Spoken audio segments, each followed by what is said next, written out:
Halo semuanya, kali ini di dalam pemrograman linear kita akan belajar mengenai dualitas. Dalam suatu masalah program linear, kadangkala kita mau melihat suatu solusi dari sudut pandang yang lain.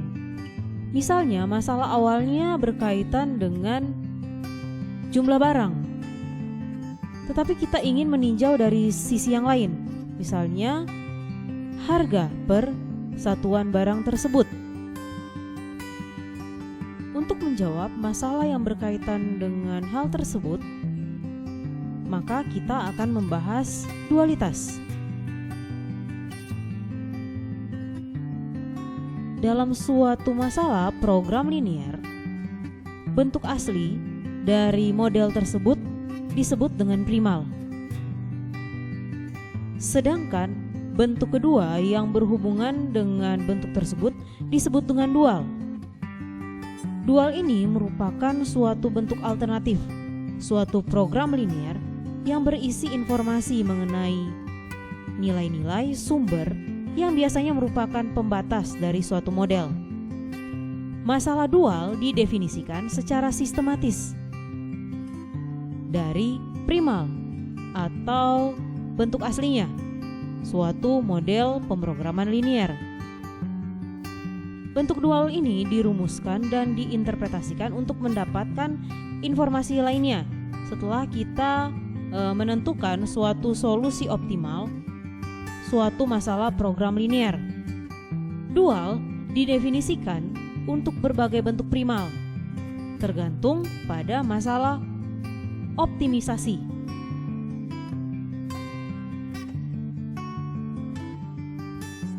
Bisa memaksimumkan atau meminimumkan.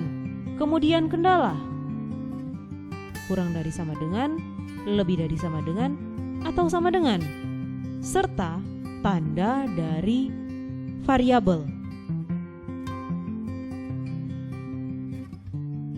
Lalu bagaimana cara kita untuk menentukan dual dari primal yang sudah ada?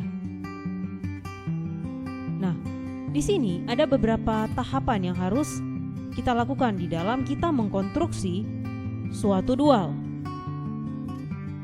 Dalam suatu masalah program linear, itu tentunya harus ada yang namanya variabel serta kendala. Yang menjadi variabel dari dual itu berkaitan dengan kendala primal, atau kita tentukan dari kendala primalnya. Selanjutnya, untuk kendala dari dual itu berkaitan dengan variabel primal. Sudah ada variabel, sudah ada kendala. Bagaimana kita mau menentukan fungsi objektif dari dual? Fungsi objektif dari dual itu dari sini, sisi kanan kendala primal. Selanjutnya adalah transpose, tabel primal. Nah, di dalam melakukan konstruksi ini ada beberapa peraturan yang harus kita perhatikan. Peraturan pertama, yaitu yang berkaitan dengan fungsi objektif. Jika primalnya adalah memaksimumkan, maka dualnya nantinya adalah meminimumkan dengan tipe kendala lebih dari sama dengan, tanda variabel unrestricted. Unrestricted di sini berarti tanda variabelnya di sini tidak dibatasi. Kemudian jika fungsi objektifnya meminimumkan untuk primal, maka dualnya adalah memaksimumkan, kemudian kendalanya berbentuk seperti ini, kurang dari sama dengan tanda variabel yang seperti ini. Peraturan yang kedua adalah yang berkaitan dengan kendala serta variabel. Jika primalnya lebih dari sama dengan, maka dia menjadi kurang dari sama dengan. Sebaliknya, jika dia kurang dari sama dengan, maka dia menjadi lebih dari sama dengan. Kemudian, sama dengan, maka variabelnya nanti menjadi unrestricted.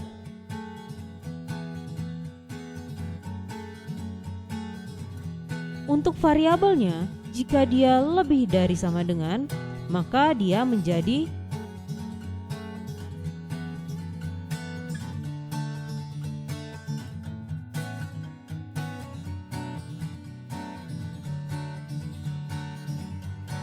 kurang dari sama dengan. Sedangkan jika dia kurang dari sama dengan,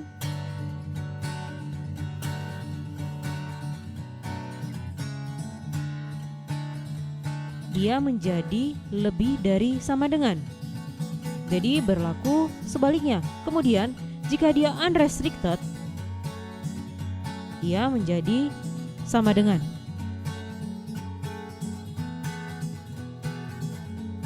Untuk lebih jelasnya, coba perhatikan contoh berikut. Contoh yang saya ambil itu yang berbentuk seperti ini. Karena kalau misalnya dia kurang dari sama dengan semua, itu kalian bisa nanti akan sangat dengan mudah kalian menentukan dualnya. Dan biasanya masalah yang terjadi ketika berhadapan dengan masalah-masalah yang seperti ini. Oke, kita lanjut ke dalam contoh yang pertama. Contoh yang pertama berkaitan dengan masalah memaksimumkan. Kemudian di sini ada kendala-kendala. Kendalanya ada yang kurang dari sama dengan serta sama dengan. Nah, terlebih dahulu kita harus membawa primal ini ke dalam bentuk baku. Kasus yang pertama, karena dia di sini kurang dari sama dengan, maka kalian menambahkan variabel slack. Yang ini bisa saja sebenarnya ditulis, bisa saja tidak ya. 0x4 karena hasilnya adalah 0. Dari masalah ini kita dapat menentukan bahwa ada dua variabel dual, Y1 sama Y2. Karena apa? Karena di sini ada dua kendala. Dari masalah tersebut kita juga mengetahui terdapat 3 kendala. Karena terdapat 3 variabel. Berdasarkan dengan masalah primal, kita mengetahui bahwa di dalam primal masalahnya adalah memaksimumkan. Berarti dualnya di sini adalah meminimumkan. Selanjutnya, ketika kalian memperhatikan ruas kanan dari kendala, untuk kendala yang pertama itu ruas kanannya 10.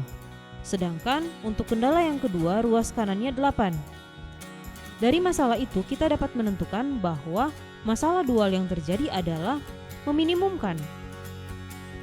Meminimumkan W. Ingat, jangan sama dengan yang primal. Di sini kalian harus menggantinya dengan bentuk yang lain. Dan di sini diambil W. Sekarang kita perhatikan untuk kendalanya.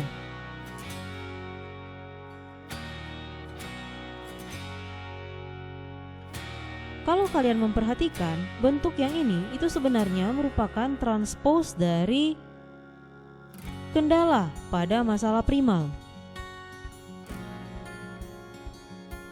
Selanjutnya, untuk 5, 12, dan 4, 5 merupakan koefisien dari X1 di dalam fungsi tujuan, 12 X2 di dalam fungsi tujuan, dan 4 koefisien dari X3 di dalam fungsi tujuan, sehingga dia menjadi ruas kanan dari setiap kendala yang ada. Selanjutnya berkaitan dengan tanda dari variabel-variabelnya Y1 serta Y2. Y1 berdasarkan kendala yang pertama. Pada kendala yang pertama di situ kurang dari sama dengan, sehingga dia di sini lebih dari sama dengan 0. Sedangkan untuk kendala yang kedua dia sama dengan, sehingga Y1, Y2-nya adalah unrestricted. Irisan dari kedua bentuk ini adalah yang ini. Atau kalian dapat menyimpulkan bahwa tanda dari Y1 adalah lebih dari sama dengan 0, sedangkan untuk Y2 unrestricted. Jadi bisa juga kalian langsung ke sini ya. Contoh yang kedua. Untuk contoh 2, masalah primalnya adalah meminimumkan Z sama dengan 15X1 tambah 12X2 dengan kendala X1 tambah 2X2 lebih besar sama dengan 3, 2X1 kurang 4X2 kurang dari sama dengan 5, dengan X1 dan X2-nya lebih besar sama dengan 0. Kita bawa masalah primal ini ke dalam bentuk baku. Yang pertama, kita kurangkan X3, alias kita kurangkan surplusnya. Kemudian, yang kedua, kita tambahkan dengan variabel slack. Mengapa demikian? Karena di sini dia kurang dari sama dengan. Karena di sini terdapat dua kendala, jadi kita dapat memastikan bahwa terdapat dua variabel dual, yaitu Y1 serta Y2. Dan ingat, nanti Y1 tandanya berkaitan dengan kendala yang pertama dan Y2 berkaitan dengan kendala yang kedua. Contoh 2 merupakan masalah meminimumkan, sehingga masalah dualnya adalah memaksimumkan W. Sama dengan 3Y1 tambah 5Y2. 3 merupakan ruas kanan kendala yang pertama dan 5 merupakan ruas kanan kendala yang kedua.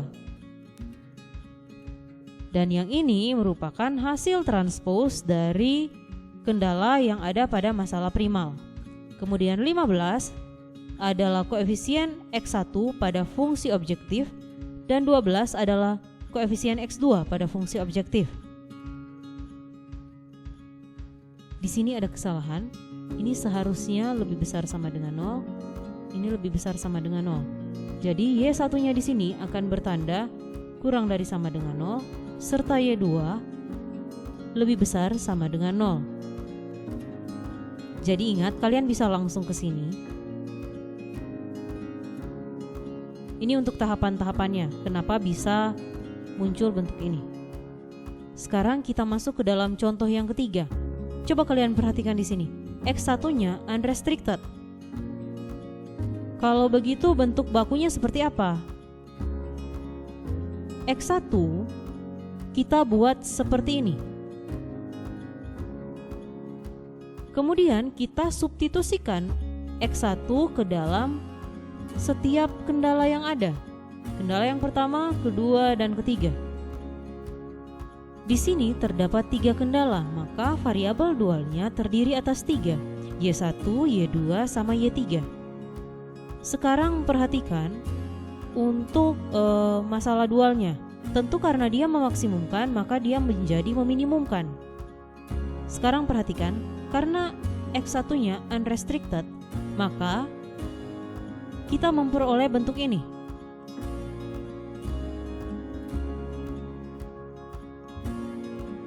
Yang berasal dari sini.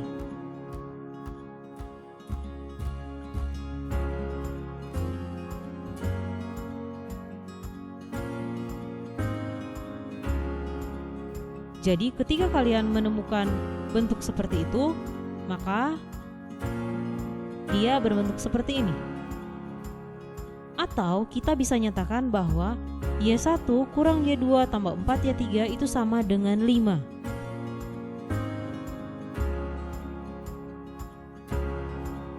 Selanjutnya,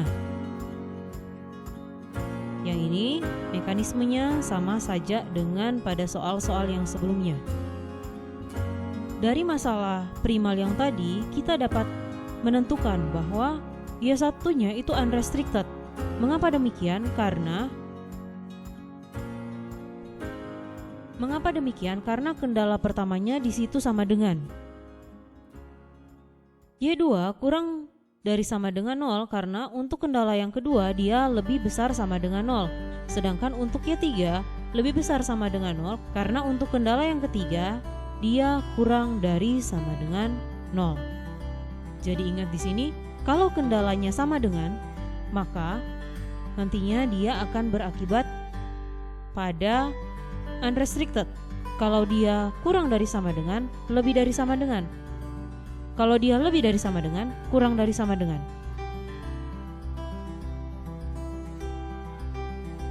Sekarang kita akan masuk ke dalam solusi optimal dual.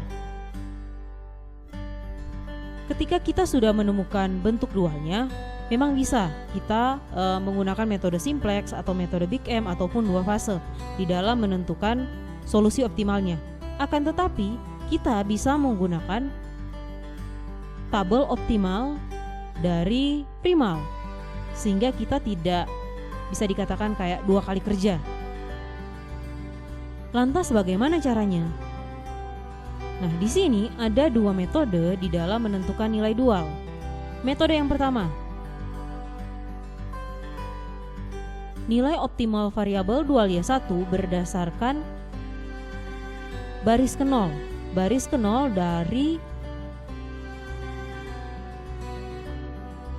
tabel optimal primal.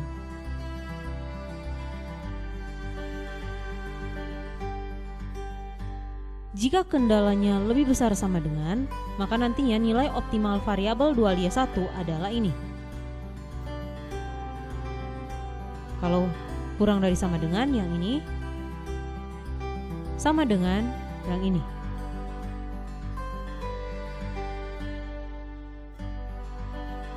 Cara yang kedua adalah kita memperoleh nilai optimal variabel dual YI dari vektor baris dari koefisien fungsi objektif asli primal dikali dengan inverse tabel optimal. Bagaimana caranya? Coba perhatikan contoh berikut ini. Nah, di sini ada permasalahan memaksimumkan Z sama dengan 5x1 tambah 12x2 tambah 4x3 dengan kendalanya yang ini. Jadi bentuk baku dari primalnya adalah yang ini. Sedangkan dual, karena di sini ada dua kendala, maka dualnya terdiri dari dua variabel. Nah, di sini kita menggunakan metode Big M di dalam menentukan solusi optimal dari masalah primal, sehingga di sini ada M. Dan nanti dualnya ada M juga.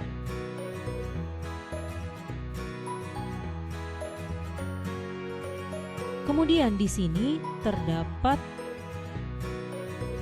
3 variabel. Nah, di sini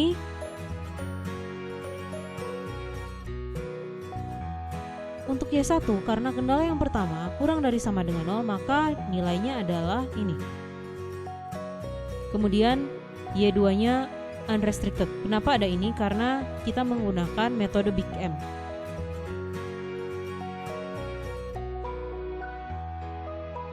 Nanti ketika kalian cari, kalian akan memperoleh tabel optimal di dalam bentuk yang seperti ini. Cluenya di sini dalam menentukan solusinya sebenarnya sangat-sangat gampang. Kalian memperhatikan bagian tabel optimal khususnya pada bagian yang ini. Atau dengan kata lain, itu merupakan variabel-variabel yang kita tambahkan, ya kan?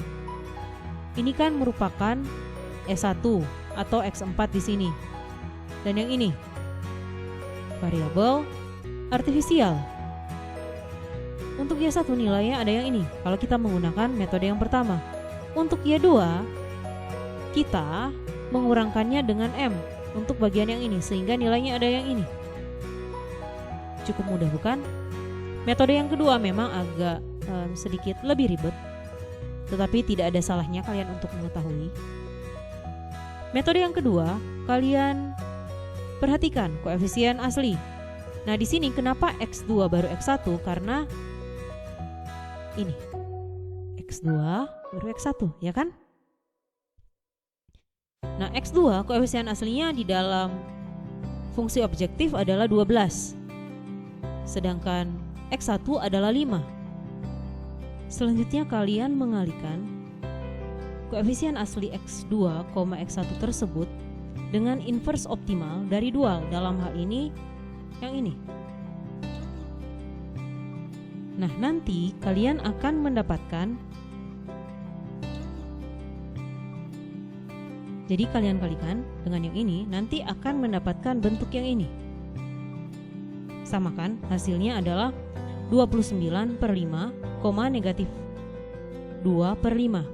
Bagaimana dengan nilai Y-nya? Kalian cukup masukkan nilai Y1 serta Y2 di dalam fungsi objektif dari masalah dual. Yang gampang memang adalah yang metode pertama, ya kan? Besar harapan saya agar kalian rajin untuk melakukan latihan soal. Kalian bisa mencari soal-soal berkaitan dengan program linear, entah itu mengenai dual ataupun mengenai metode Big M, 2 fase, simplex, yang berasal dari berbagai sumber. Dan yang terakhir, jangan lupa untuk menjaga kesehatan. Sekian dan terima kasih.